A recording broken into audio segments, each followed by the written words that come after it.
And welcome to my tree practice series. We're going through different types of trees and I'm using some greetings cards with photo reference to go through them. So today I'm going to do a red oak. I'll talk you through the colours as I go. So this is a small bit of Bockingford, which is a wood pulp paper. Because these are little exercises, you can use whatever paper you've got for these. It's all about learning how the paint works and the different types of brush strokes you can do and the drawing with the brush. And it's just building your knowledge up a little bit. I'm going to start with a little bit of wet in wet. So this is around number 10. I'm taking on some water. And I'm going to look at the colour. So the colour within this tree is quite a fresh yellowy green. So I have got here some sap green. So I'm going to take a little bit of that across, not too much water. This is around number 6. I've just dabbed it into a little bit of water, and these are neat paint. And I'm going to take some raw sienna in as well to give it a much fresher feel. Okay, so I'm waiting now for this sheen to go off this paper a little bit. It's a little bit wet still. I'm just taking a bit of the water off now. You want it to be not glassy and glossy, not matte. You want it in between. And then we're going to start to come in. So if we start in the centre, then if it goes too far, it's not the end of the world. So it's a dab in action. I've got my brush quite upright. This is round number 6. And I'm being quite delicate with it. So I'm not pushing too hard. I want to get a nice airy feel with lots of gaps in this foliage. I'm arching a little bit because that's showing me the way that these branches are going and the foliage is going. Not too much water.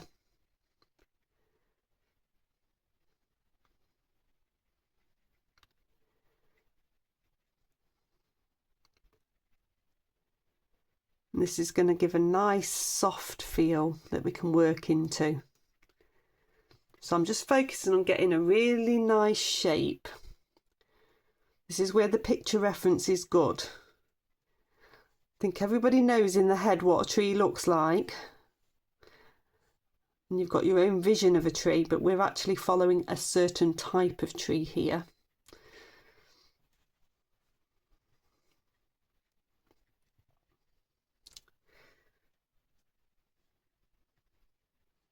So lots and lots of dabbing. Okay, I'm going to dry that one off. Okay, so that's nicely dry. We've got a really lovely soft base. I'm now going to work into it with my number 6 still. So this is a relatively small tree. So I've taken a little bit more of the sap green into that mix of sap green and raw sienna.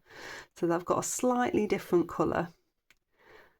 And then I'm going to bring that in. So it's a very light dabbing action and I'm going left to right. This is with that round number 6.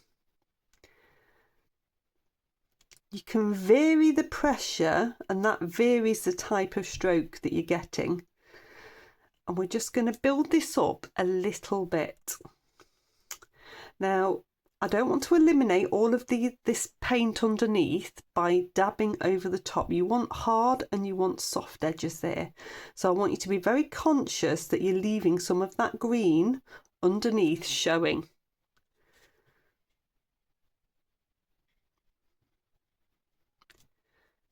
And we just keep reloading the brush to make sure you've got plenty of paint. There's nothing worse than scratchy, eking out paint. You want it to be nice and flowy.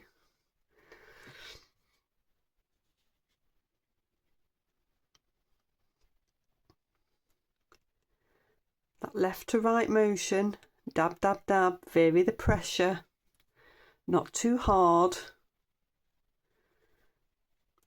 Don't eliminate everything that's there.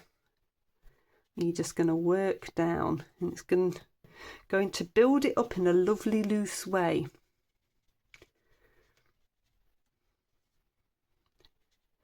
Try not to overthink it. In effect, I'm not really looking at the painting, I'm looking at the card glancing that I've got the brush in the right place, but looking at the card so that I'm referring to that rather than what the stroke is too much on there. I'm just keeping it nice and light.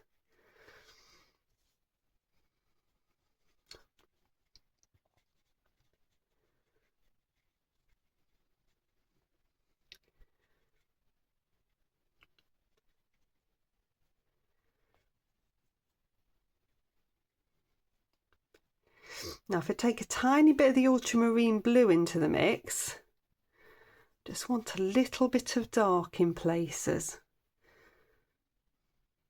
So I am looking now at the painting very carefully. I'm looking where the foliage is that I've just come on with, and anything that's quite dense, I'm bringing a little bit of dark underneath. This is just giving it a little bit of shadow. You'll find that this mainly works towards the centre of the tree. It's naturally the right place for it to go, near where the trunk and branches will be.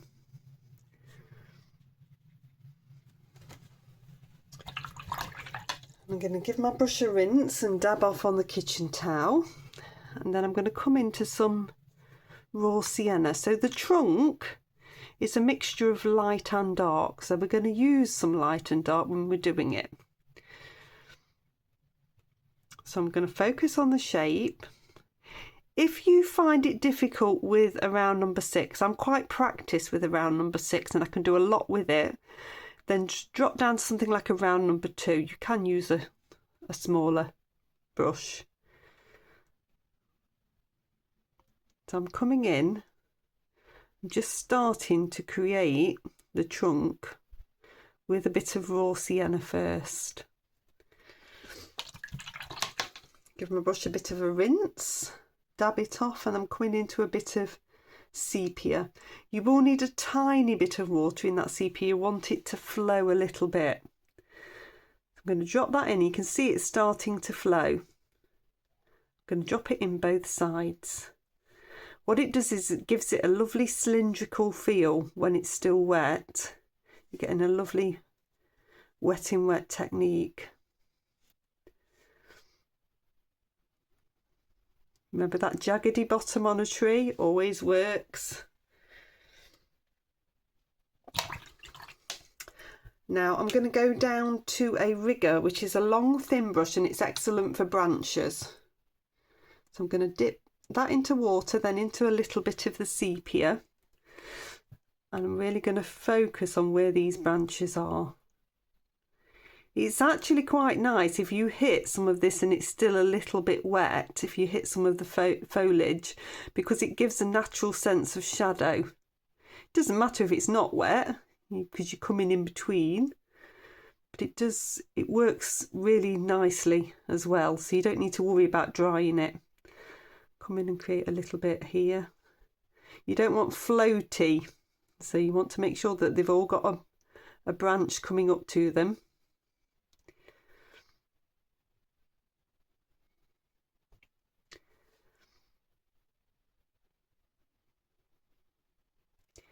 And don't be afraid to turn it around if it's easier to get to a different angle. I'm keeping it quite still for the camera today.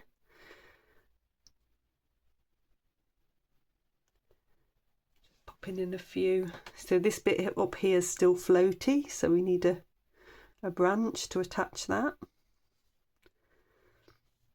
So you're just looking for those floaty bits, possible floaty bits, and making sure they've got a branch.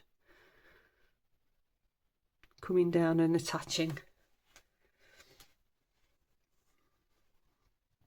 And take a little one here as well.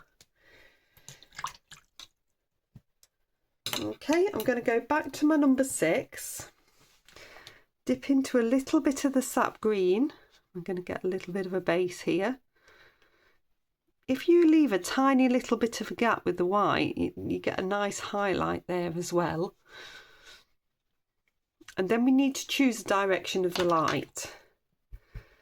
The light's coming this way, so really the shadow will be behind, but I'll go just slightly to the right here. Wherever you've got a darker bit, either the left or the right, you could just take a little bit.